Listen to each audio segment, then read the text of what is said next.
Hey,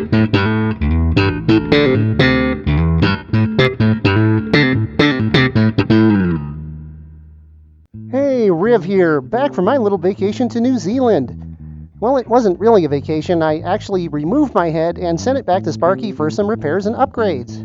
It's great to be back, and I thought I'd celebrate by talking about a topic that I've been waiting to cover for a long time now. Aging. What does it mean? Is it a number? A condition? A state of mind? Different cultures and subcultures define and understand aging differently. For some, aging is a thing to be revered, like a sign of wisdom and maturity. For some others, it may be a sign of weakness or disconnection from the modern world. Our little subculture, the furry fandom, seems to have one of the more unusual definitions of aging. We seem to almost universally consider anyone over the age of 30 to be old. We even have our own term for it, greymuzzle. When I became active in the furry fandom a few years ago, I was already over 30. I was a bit shocked to find out that I was considered old. I mean, I don't look old, I don't feel old, and I certainly don't act old.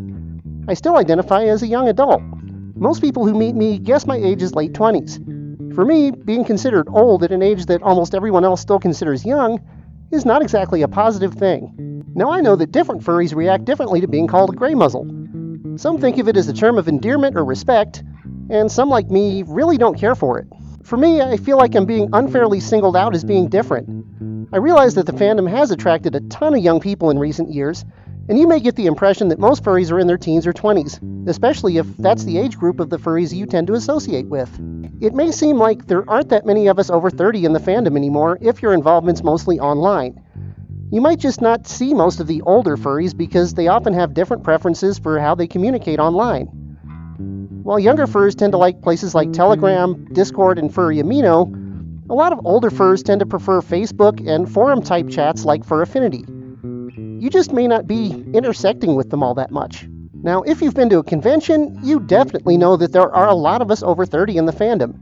You'll see furs in their 40s, 50s, 60s, and sometimes 70s at conventions. I actually went to a greymuzzle panel at my first two cons, thinking it's where I would find furries like me. That was quite a shock. I found myself surrounded by much older furs talking about going to the very first Anthrocon, the furry scene in the 80s and 90s. It was really interesting to hear about the early days, but I felt a bit out of place. That was what made me realize that I really don't identify as a greymuzzle just because I'm over 30. Personally, I think the fandom as a whole needs to reevaluate what we consider an older fur. I'm not sure why 30 was chosen as the age where we start to be considered older in the fandom, but it would make a lot more sense to move that number up quite a bit. I'm thinking maybe 50 would be more reasonable. Even then, maybe we just shouldn't single out people because of their age at all. Age affects people differently after all. The number alone doesn't really tell the story. One of my college friends was a grumpy old man at 24. I know people close to 60 who don't look or act anywhere close to their age. Eventually your age is going to catch up to you.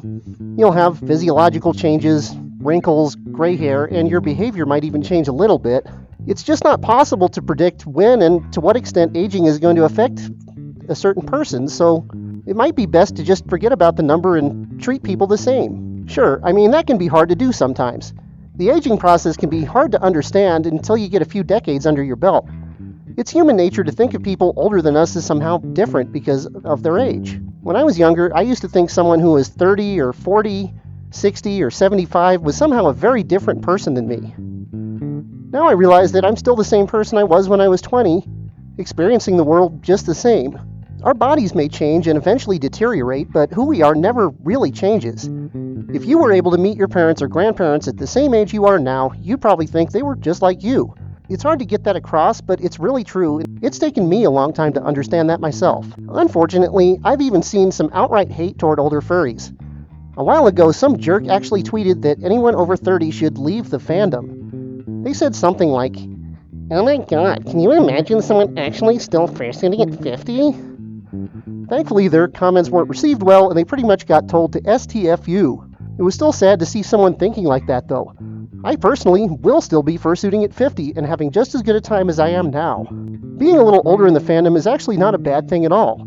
I have a good job with paid time off and money for fursuits and conventions and guitars and filming equipment for this channel. I'm able to immerse myself more fully into the fandom because of some of the benefits I have of being a little bit older. It's also important to remember that this fandom wouldn't exist if it weren't for the older members. They started this decades ago, and they deserve some respect for creating what we enjoy today. Their experience is what makes our conventions and events even possible. I mean, if a 19-year-old with no event management experience approached a Hyatt Regency hotel and asked to have an event with a few thousand people, they probably wouldn't get very far. The fandom needs older members just like we need younger ones. So what do you think about older furries? Do you think we need to change the age when we start calling people greymuzzles, or just stop using labels like that altogether? Let me know in the comments, and be sure to subscribe if you haven't already. A big thanks to Ethan Holt for this week's Guitar Viewer Challenge. We Will Rock You by Queen. I'll be back next week with more fuzzy fun, so be sure to tune in. Later.